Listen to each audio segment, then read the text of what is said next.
നമ്മളെ എല്ലാവരും മുരിങ്ങയില തോരൻ വയ്ക്കാനായിട്ട് ഇച്ചിരി നമുക്ക് മടിയാണ്. കാരണം വേറൊന്നും കൊണ്ടല്ല, നല്ല പോഷകഗുണമുള്ള ഇലയാണ്. പക്ഷേ നമുക്ക് ഇത് എടുക്കുന്ന കാര്യമാണ് ഏറ്റവും വലിയ ഒരു ജോലി എന്ന് പറയുന്നത്, അല്ലേ? അതുകൊണ്ടാണ് എല്ലാ പേരും ഇങ്ങനെ ഈ മുരിങ്ങയില വെറുതെ അങ്ങ് കളയുന്നതല്ല, ഒരു മടിയാണ് മുരിങ്ങയില തോരൻ വയ്ക്കാനായിട്ട്. ഇന്നലെ ഞാൻ പറിച്ച് വെച്ചിരുന്ന മുരിങ്ങയിലയാണ്. ഇന്നലെ തന്നെ ഞാൻ കൊമ്പിൽ നിന്ന് പറിച്ചെടുത്തിട്ട് ഒരു ന്യൂസ് പേപ്പർ വെച്ച് പൊതിഞ്ഞു വച്ചിരുന്നു. ഇന്ന് രാവിലെ ഞാൻ എണീറ്റ് ഇതെല്ലാം ജസ്റ്റ് ഒന്ന് കുടഞ്ഞാൽ മതി, എല്ലാ ഇലകളും കണ്ടോ താഴെ വീഴുന്നത് കണ്ടോ. ഒരു 5-6 ഇലകൾ മാത്രം ആ തണ്ടിലിരിക്കും, വേറെ എല്ലാം പൊഴിഞ്ഞ് ഇഞ്ഞ് വീഴും. ഒരൊറ്റ കമ്പ് പോലും ഇല്ലാതെ നല്ല ഇല മാത്രമായിട്ട് നമുക്ക് പൊഴിഞ്ഞ് കിട്ടും. കണ്ടോ, ജസ്റ്റ് ഇങ്ങനെ കുടഞ്ഞു കൊടുത്താൽ മാത്രം മതി, വേറെ ഒരു ജോലിയും ഇല്ല. ഒരു 5 മിനിറ്റ് കൊണ്ട് തന്നെ നമുക്ക് നല്ലൊരു തോരത്തിന് വേണ്ട മുരിങ്ങയില നമുക്ക് എടുക്കാൻ പറ്റും. നോക്കിക്കേ, കണ്ടോ എന്ത് നീറ്റായിട്ട് നമുക്ക് കിട്ടിയെന്ന് നോക്കിക്കേ. നമ്മളിങ്ങനെ കൈകൊണ്ട് ഇറുത്തെടുത്താൽ പോലും ഇത്രയും നീറ്റായിട്ട് നമുക്ക് കിട്ടത്തില്ല.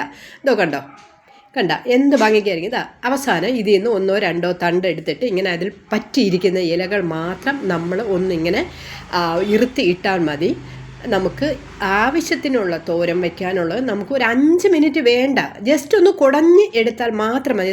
ഒന്നിലൊന്നിൽ തൊടാത്ത ഒരൊറ്റ കമ്പ് പോലും നാര് പോലും വീഴാതെ നമുക്ക് കിട്ടിയിട്ടുണ്ട്. കണ്ടോ. അപ്പോൾ നിങ്ങളെല്ലാവരും ഇങ്ങനെ മുരിങ്ങയില ചെയ്തു നോക്കണേ. ആൾക്കാർ പറയും വിഷാംശമാണ്, ഒന്നുമില്ല.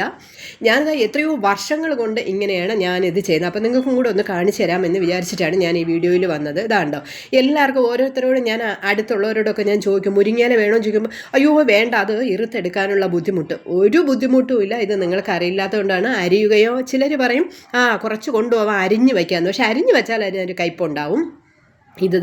ഇങ്ങനെ നിങ്ങൾ എടുത്തു നോക്കൂ. നമുക്ക് ആവശ്യത്തിന് നമുക്ക് തോരൻ വയ്ക്കാനുള്ളത് ഒരു 2-3 മിനിറ്റ് കൊണ്ട് തന്നെ നമുക്ക് കിട്ടും. ഈ കമ്പിലൊന്നും ഒരൊറ്റ ഇല പോലും അങ്ങനെ വലുതായിട്ടൊന്നും ഇരിപ്പില്ല. അതിനെ ഉണ്ടെങ്കിൽ തന്നെ നമുക്കതിനെ ഇറുത്തിടാന്നുള്ളതേ ഉള്ളൂ. കണ്ടോ, ജസ്റ്റ് കുടഞ്ഞാൽ മതി, അതെല്ലാം ഇഞ്ഞ് വീഴും. നല്ല അടിപൊളിയായിട്ട് നമുക്ക് മുരിങ്ങയില തോരനും വയ്ക്കാം. ഓക്കെ, അപ്പം എല്ലാവരും ഇങ്ങനെ ട്രൈ ചെയ്ത് നോക്കണേ. ബൈ.